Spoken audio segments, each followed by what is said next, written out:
Hey guys, welcome back to Nate Bakes Broadway. And for this week, we're going to be doing a very special holiday episode based on the Rockettes. Let's do it. The Rockettes are an American precision dance company, and they're known for their very famous kick line. They do a holiday spectacular every holiday season. They've actually were founded in 1925 in St. Louis, but since like 1932 they've been performing in Radio City Music Hall in New York City. A funny story is that for my birthday many years ago, we got a backstage tour of Radio City Music Hall, and it's so pretty and it's so interesting, but it's so old, so it was so small backstage, and I don't know, we've been kind of obsessed since. We've been to the Holiday Spectacular a couple times, and it's just a really amazing experience. And for this video, I decided since it's the holidays, why not do it about the Rockettes? Let's do it. For their Holiday Spectacular, they usually wear these striped, red and white striped, a little like a candy cane outfits. So I decided, why don't we go more pepperminty, let's go holiday. And I was like, why don't we do something that everybody loves, that anybody can do, and it's just super impressive. So we're gonna be doing a homemade hot chocolate made from milk and purely melted chocolate with a little bit of hot chocolate mix. And then we're gonna be doing a homemade whipped cream on top, which is so easy, and a homemade peppermint marshmallows. You guys are gonna love it, I promise. It's super easy, and we're gonna do it. Let's do it. So our first step is to actually make the hot chocolate. And it's super duper easy, really. We're just gonna take about a quart of milk. I use whole milk, you can use skim milk. It's not as rich, but I get it. And then we actually have sweetened condensed milk, so this is actually gonna give a lot of the sweetness other than the chocolate we're using. It's just because it has a nice velvety texture that lends itself nicely to the mouthfeel of the hot chocolate, and it gives you that sweetness and richness, so that's why I like to use it. And then we've got just a little bit of hot chocolate powder. You could use whatever company you like. And then it just gives you a baseline for a chocolatey flavor. And then I use just a little bit of milk chocolate chips. You can use bar or whatever.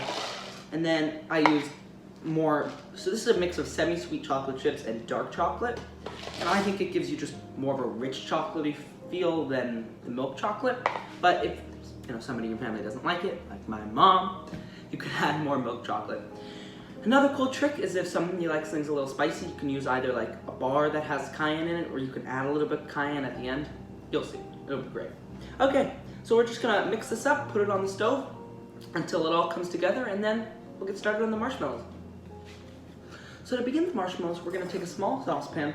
We're gonna take all our sugar, just gonna dump it in.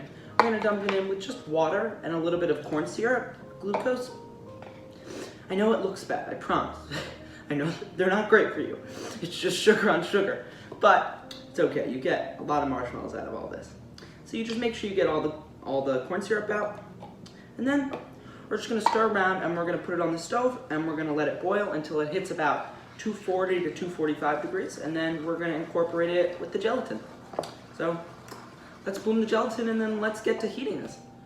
The last thing to do before incorporating our sugar and gelatin is to bloom our gelatin. So we have a little bit of water, and we're gonna pour it into the bowl that we're gonna use to whisk it later.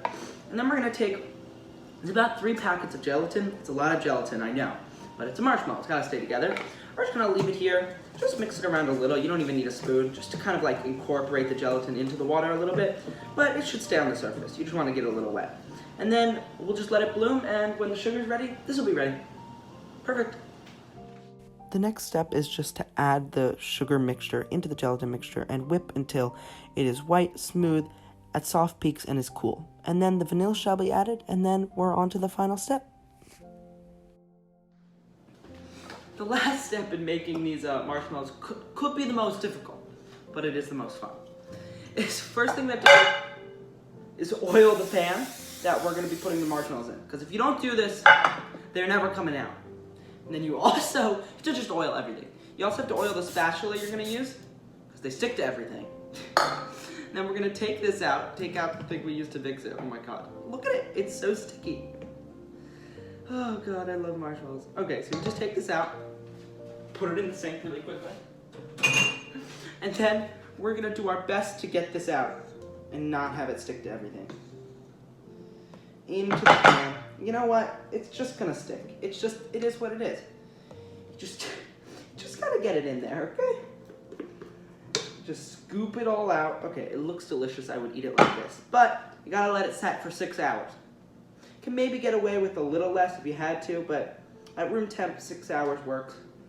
They don't need to go in the fridge. They just need to cover them with saran wrap and they'll be perfect. Got it all out. The thing that makes them peppermint, and it's so good in marshmallows, is I just took some candy canes, crushed them up in a pan. It was a little old fashioned. And you just sprinkle it on the top. You could also use peppermint extract if you want.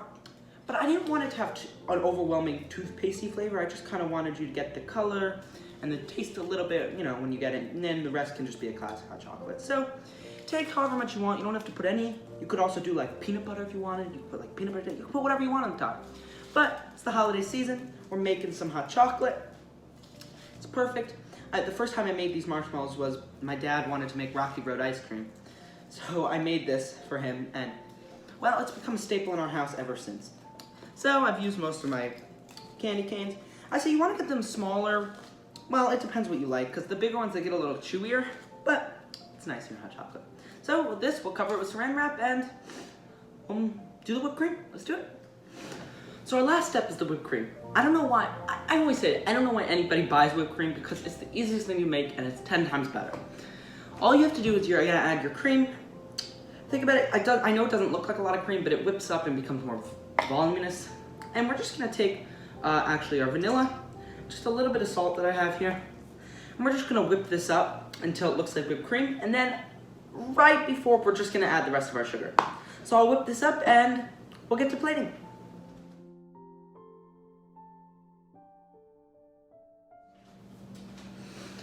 The last step, of course, is to put it all together. So we're gonna take our hot chocolate, we'll spoon it in here, and for our marshmallows, I just cut them up and coat them in powdered sugar so they don't stick together. Look at this beaut.